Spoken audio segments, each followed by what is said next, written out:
Баршаңызға сәлем. Бүгін сіздермен ерекше дәмді әрі мерекенің сәні болатын хан салатының рецептісімен бөлісемін.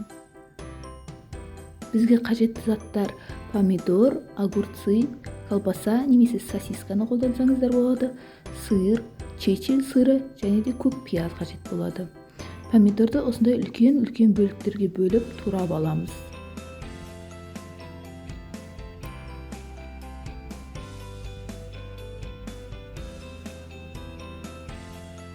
Және огурцыды да дәл солай үшбұрыштап үлкен бөліктерге бөліп турап аламыз.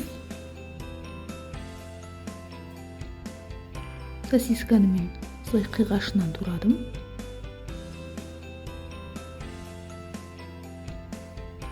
Сырды төртбұрыштылап турадым.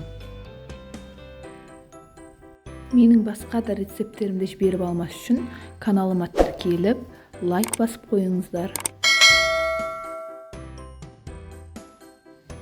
Және көк пиязды ұсақтап тураймын.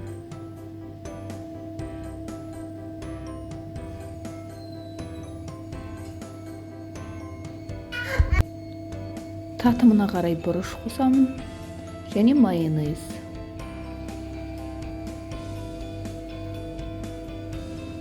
Салат жапырағымен әсемдедім.